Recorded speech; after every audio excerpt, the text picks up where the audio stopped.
Hello दोस्तों, कल हमने पढ़ा था सीटेट में हिंदी शिक्षण। आज हम पढ़ेंगे संस्कृत शिक्षण। कुछ संस्कृत शिक्षण के महत्वपूर्ण क्वेश्चनों को आइए शुरू करते हैं क्वेश्चन के साथ। क्वेश्चन है अर्थ ज्ञान द्वारा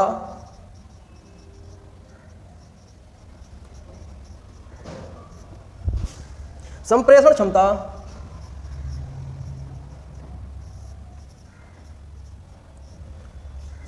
विकास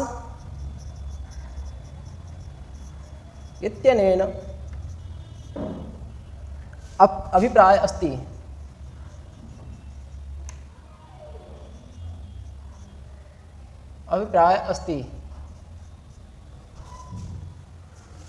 जब संप्रेषण की बात करें, मैंने बताया है संप्रेषण, तो संप्रेषण का मतलब होता है वार्तालाप को समझना, बोध करना। जब दो लोग आपस में बात करते हैं या पढ़ते लिखते हैं, एक ने लिखा दूसरे ने पढ़ा और फिर इसने लिखा और इसने पढ़ा, या इसने बोला इसने सुना, इसने बोला इसने सुना। आपस में जब वार्तालाप आदान प्रदान करना, बातों को आदान प्रदान करना, इनसे आदान प्रदान करना, चाहे लिखित रूप में या बोल करके आदान प्रदान करना ही संप्रेषण है। वो भी कैसा? जब दोनों को आपस में समझ में आए, दोनों को बोध हो, समझ आ रही हो, संज्ञान हो, तब संप्रेषण होगा, अन्यथा नहीं होगा। आइए ऑप्शन देखते हैं। पहला ऑप्शन है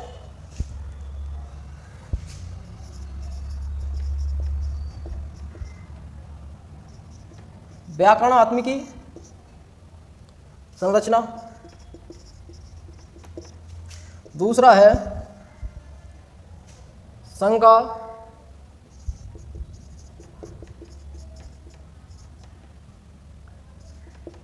निवारणार्थम शिक्षकै सहवार्ता पाठ्यक्रमस्य च स्पष्टीकरणम।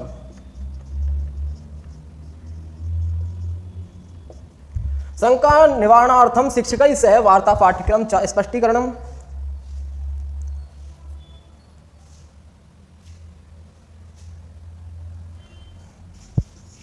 तीसरा है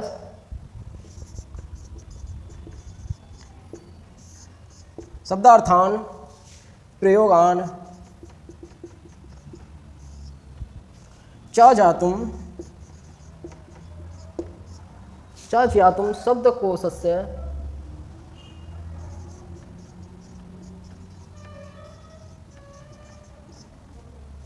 उपयोगः।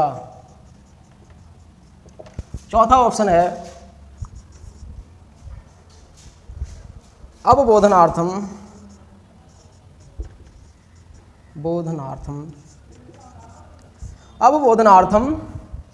सूचनाया आदानम प्रदानम स्पष्टीकरणम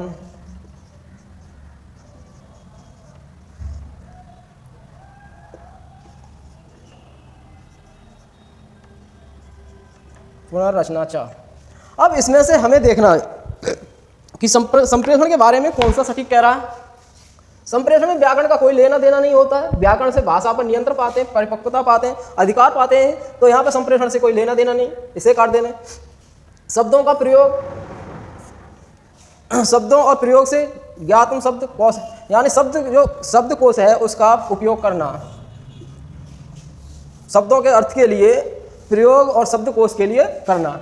ऐसा नहीं है, आपस में समझने के लिए किया जाता है संप्रेषण का उपयोग, शब्दों के समझने के लिए नहीं किया जाता, शब्दकोश के लिए नहीं किया जाता। शंका निवारणार्थम शिक्षकै सह वार्तालाप पाठ्यक्रमश्च स्पष्टीकरणम सही हो सकता है। शंका निवारण के लिए शिक्षक के साथ वार्तालाप करना। अवबोधनार्थम सूचनाया समझने के लिए अवबोधनार्थम, समझने के लिए सूचना को आदान प्रदान और स्पष्टीकरण करके दोबारा रचना करना। यानी जो समझकर बात की जाती है, आपस में समझकर सूचना के लिए आदान प्रदान, स्पष्टीकरण और पुनर्रचना की जाती है। तो मतलब मैंने बताया कि संप्रेषण किसके लिए होता है, तो फर्स्ट क्वालिटी तो समझना, तो समझना इसमें आ रहा है अवबोधनार्थम। तो पहला तो ये हो गया, दूसरा ये हो गया। यानी पहले नंबर, अब हम पहले नंबर और दूसरे नंबर में छाटेंगे तो हमारा पहले नंबर वाला हो गया और ये नहीं हुआ यहाँ पर, तो हमारा चौथा आंसर हो गया। जहाँ आप समझने की बात करते फिर उसकी जगह कोई सा नहीं होगा, ये ध्यान रखना है। अगर ये नहीं होता तब ये होता शंका निवारणार्थम शिक्षक से वार्तालाप पाठ्यक्रम से क्या स्पष्टीकरण। अब इसमें ये महत्वपूर्ण है, CTET में क्या है कि 2 तो नेगेटिव देता है, खुद पे खुद छांट लेते हैं कि ये तो होंगे ही नहीं, अब 2 रह जाते हैं। 2 में शंका बहुत गहरी होती है, कौन सा है कौन सा नहीं है। तो जहाँ संप्रेषण में समझने की बात करें, बोध की बात करें, तो समझ लेना कि संप्रेषण की बात कर रहा है। अगर जब नहीं हो तब ऐसे वार्तालाप वाले देखें। आइए अगला देखते हैं।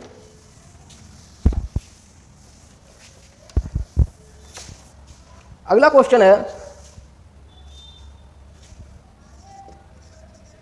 समुचितः भाषा कौशल क्रमः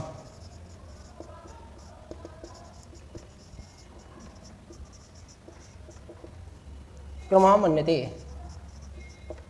तो भाषा कौशल का क्रम क्या है ये पूछ रहा है, समुचित जो सही भाषा क्रम का कौशल है। तो मैंने बताया है सुबोपली,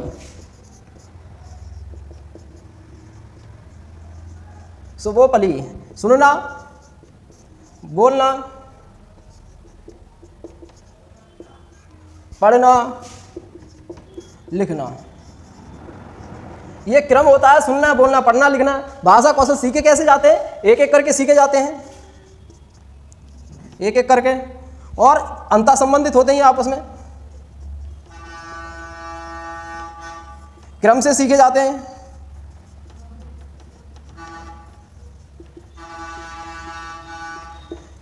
एक एक करके सीखे जाते हैं, अंतर संबंधित होते हैं और क्रम से सीखे जाते हैं। जब इन्हें तीनों ऑप्शन दिए हों और पूछ रहा हो सबसे अच्छा कौन सा है, तो इनमें सबसे अच्छा है अंतर संबंधित, दूसरे नंबर पर है, दूसरे नंबर का है एक एक करके सीखे जाते हैं, तीसरे नंबर का है क्रम से सीखे जाते हैं। इन्हें ध्यान रखना है। तो इसका क्रम क्या है, सुनना, बोलना, पढ़ना, लिखना। आइए ऑप्शनों को देखते हैं। पहला ऑप्शन है हमारा श्रवण, पठन, भाषण, लेखन।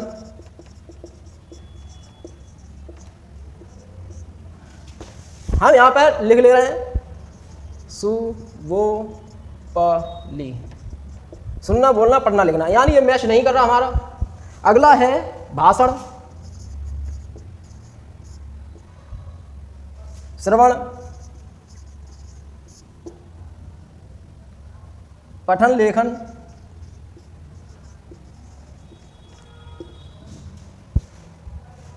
ये मेल कर रहा है दोनों में। यहाँ पर ये मेल किया पठन, यहाँ पे अभी तक मेल नहीं किया है, यहाँ पर ये मेल खा गया है श्रवण। अगला है श्रवणम, श्रवण,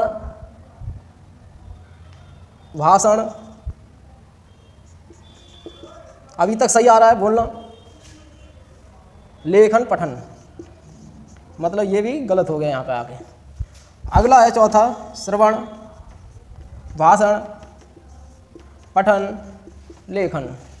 तो मेल खा रहा है लिखना, पढ़ना, बोलना, सुनना, भाषण का ही बोलना कहते हैं। तो हमारा ऑप्शन कौन सा सही हो गया, चौथा हमारा ऑप्शन सही हो गया। चलिए अगला क्वेश्चन देखते हैं। अगला क्वेश्चन है भविष्य कथनम,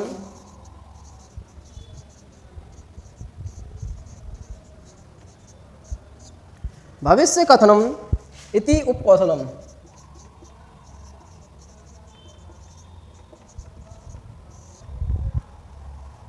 केन संबंधम। भविष्य कथनम यानी यहां पे कहने की बात कर रहा है, कहना। भविष्य कथनम, भविष्य को कह रहा, कहलवाना। तो कैसा कथन होगा ये, भाषण वाला, उच्चारण वाला, बोलना, वाचन करना। कौन कौन से कौशल कौन से होते हैं, सुनना, इसी श्रवण कौशल कहते हैं।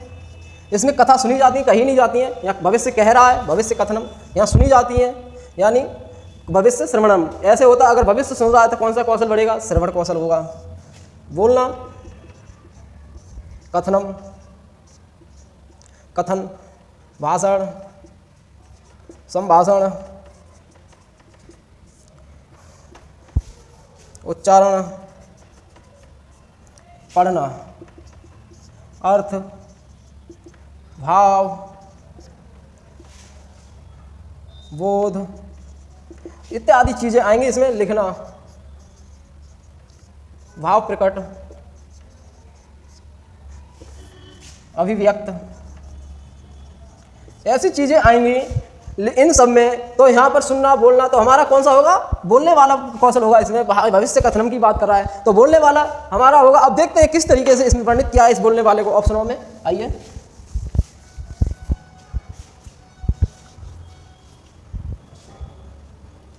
रूपरेखा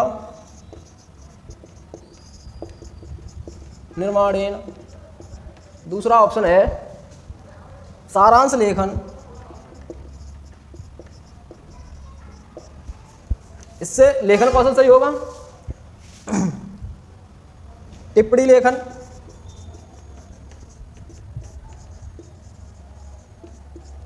चौथा है वाचनेन। तो इसका तो हो गया ये चौथा। आइए इसमें देखते हैं इससे क्या होगा। अगर हम किसी का सारांश लिखेंगे तो हमारी सोचने समझने चिंतन क्षमता हमारी सही होगी और लेखन कौशल सही होगा। रूपरेखा निर्माण परियोजना बना रहे हैं तो हमारा लेखन कौशल सही होगा और पढ़ाने का जो हमारा कौशल है वो सही होगा। टिप्पणी लेखन, इसमें भी चिंतन कौशल और लेखन कौशल सही होगा। यानी ये तीनों लेखन से संबंधित हैं और एक ये बोलने के संबंधित है, तो हमारा आंसर चौथा हो गया। आइए अगला क्वेश्चन देखते हैं। अगला क्वेश्चन है ध्वनि संज्ञानेन, ध्वनि संज्ञानेन अर्थबोधन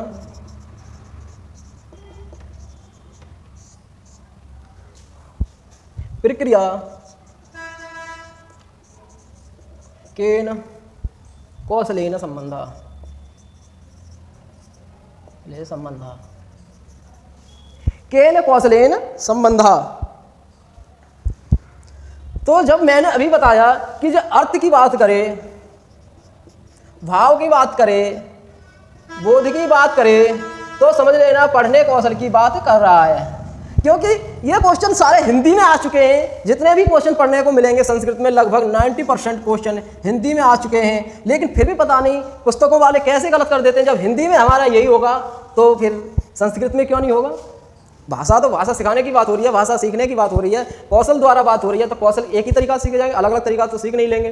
तो जब अर्थबोध की बात करें, पढ़ेंगे कैसे? जब हम पढ़ने कौशल को बढ़ाएंगे, जब पढ़ रहे होंगे तो अर्थ भाव और बोध करके हम पढ़ते हैं। इसमें अर्थ की क्षमता बढ़ती है, भाव की क्षमता बढ़ती है, बोधता की क्षमता बढ़ती है। आइए, क्या क्वेश्चन में अगर पढ़ने की बात कर रहा है तो नीचे अर्थ भाव बोध ऐसी चीज़ें जरूर आएंगी। तो पहला ऑप्शन देखते हैं हम, पठनेन। दूसरा ऑप्शन है लेखनेन।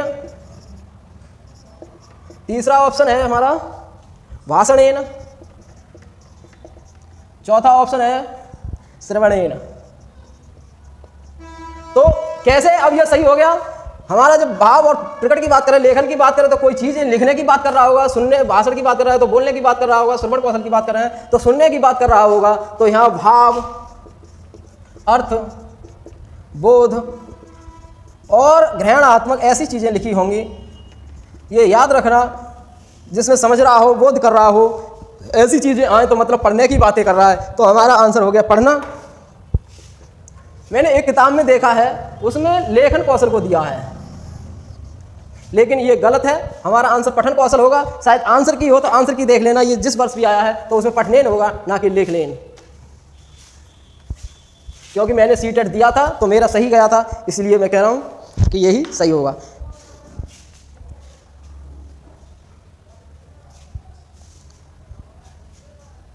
लेखन कौशल,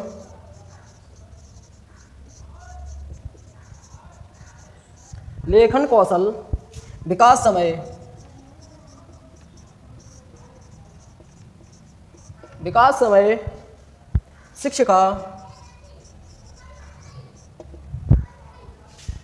मुख्यतया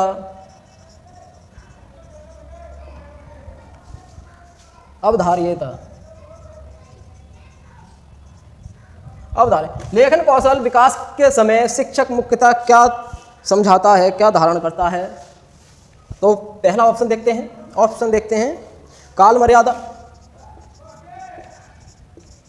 मर्यादा। दूसरा ऑप्शन है सुंदर हस्ताक्षरम।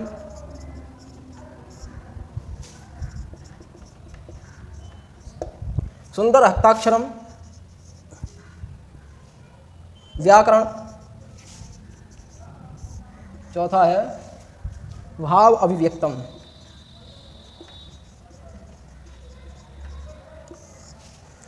तो मैंने बताया है काल मर्यादा किससे सीखेंगे हम? व्याकरण से सीखेंगे।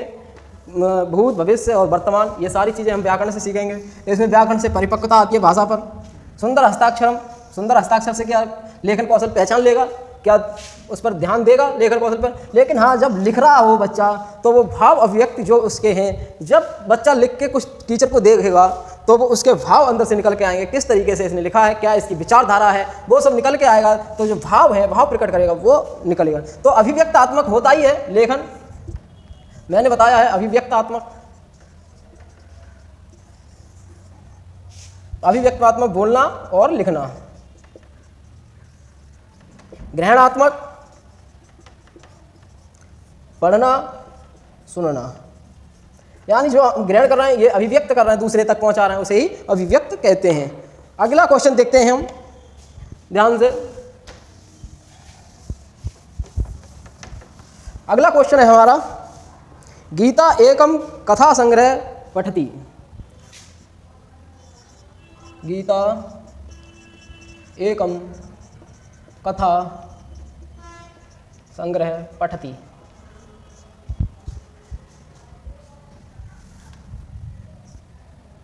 एवं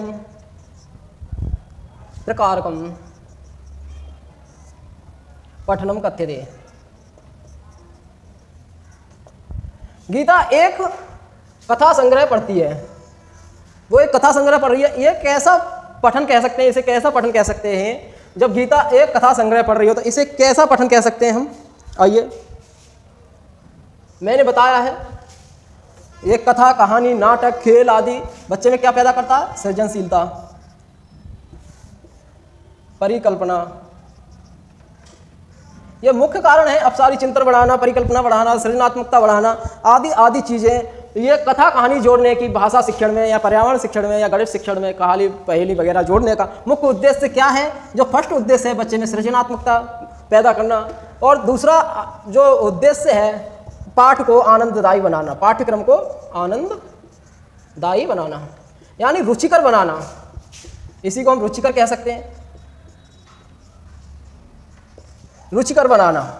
यह मुख्य उद्देश्य है दोनों, पाठ्यक्रम को रुचिकर बनाना और आनंददायी बनाना। पहला मुख्य उद्देश्य है बच्चे को सृजनात्मक बनाने के लिए, इससे कल्पना चिंतन बढ़ता है, सृजनात्मक चिंतन बढ़ता है, मतलब बच्चा चिंतन करना सीखता है, अच्छी अच्छी चीज़ों का चिंतन करता है। जब कथा कहानी सुनता है या बोलता है तो अच्छी अच्छी चीज़ें सुनता है, चिंतन करता है। तो आइए ऑप्शन देखते हैं। परीक्षार्थम पठनम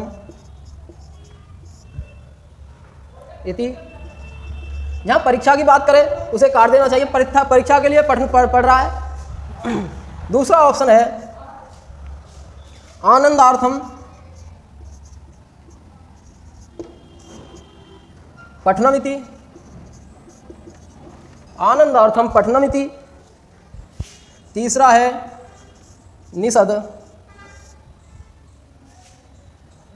निषदार्थम पठनमिति। चौथा है सूचना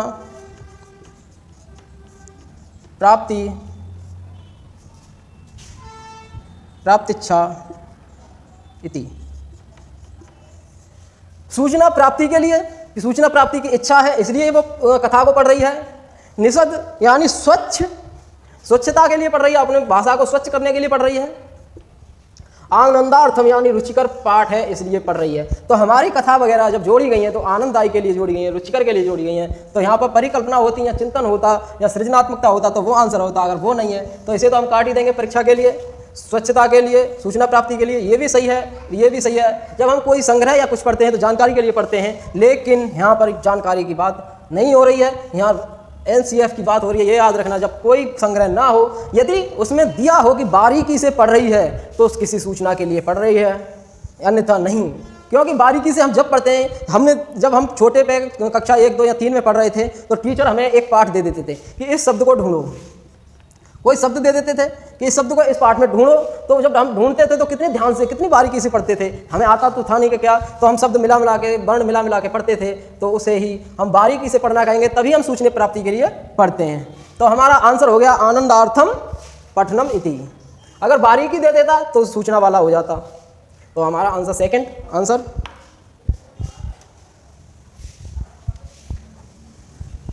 बारीकी वाला भी क्वेश्चन आया है, ये ध्यान रखना है। अगला क्वेश्चन है निदान परीक्षा क्रियते।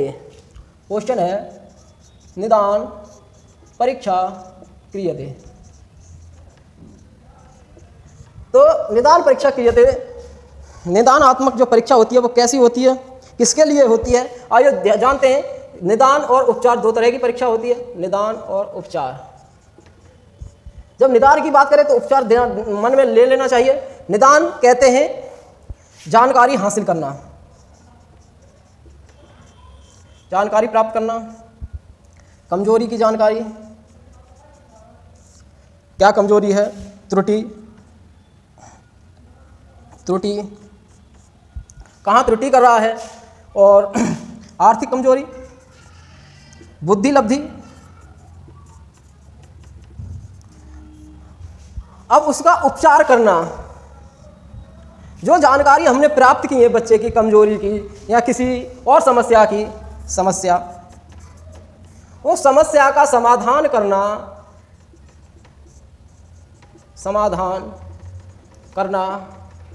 उपचार है।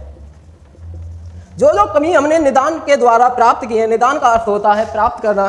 जो कमजोरी है, जैसे डॉक्टर के पास गए तो ये मत कह देना कि हम निदान के लिए गए हैं, निदान तो वो डॉक्टर करेगा, यानी निदान शिक्षक करता है। किसका? बच्चे का। जब निदान करेगा, उसकी जानकारी प्राप्त करेगा तो उपचार भी टीचर करेगा, और बच्चे के द्वारा टीचर की समस्या उपचार करेगा, ये ध्यान रखना। लेकिन निदान अपने खुद गंभीरता से सोच करके, उसे देख करके, ध्यानपूर्वक मूल्यांकन करके उसका निदान करेगा। तब ये सिर्फ बच्चे की मदद से, बच्चे का क्रियाकलाप है उसकी मदद से उसका उपचार करेगा, उसकी समस्या को, यानी कि बीमारी का पता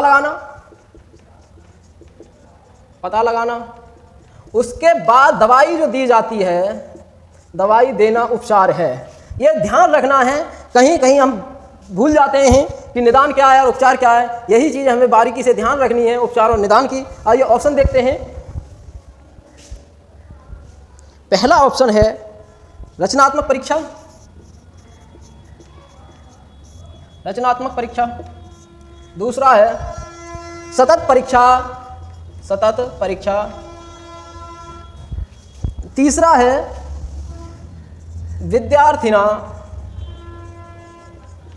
विद्यार्थिना स्तर ज्ञातुम, चौथा है अंतिम परीक्षा क्रियते।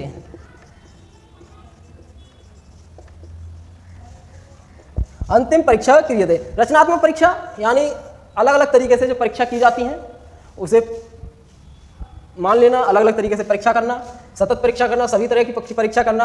अंतिम परीक्षा यानी जो वार्षिक परीक्षा होती है उसे करना। लेकिन मैं यहाँ बताया निदान का अर्थ क्या होता है, बच्चे के स्तर को, बच्चे की कमजोरी को, बच्चे की बीमारी को जानना ही निदान परीक्षा है, निदान परीक्षण है, निदान मूल्यांकन है। तो हम क्या देख रहे हैं, विद्यार्थियों के स्तर की जानकारी प्राप्त करना, विद्यार्थियों के स्तर को टीचर जान रहा है इसमें। तो हमारा आंसर कौन सा होगा? थर्ड आंसर होगा। ये विशेष का ध्यान करना है, निदान और उपचार में फर्क समझना है। सतत मूल्यांकन, व्यापक मूल्यांकन, यानी सभी चीज़ों का मूल्यांकन करना, सभी चीज़ों की जानकारी करना ही सतत मूल्यांकन है। लेकिन सतत मूल्यांकन हो, रचनात्मक मूल्यांकन हो, तभी सही होगा। परीक्षा अगर आ जाए तो गलत हो जाएगा, ये ध्यान रखना है। आज के लिए इतना ही, कल फिर आएंगे किसी नए टॉपिक के साथ। कल तक के लिए नमस्कार। सब्सक्राइब करें और लाइक करें। धन्यवाद।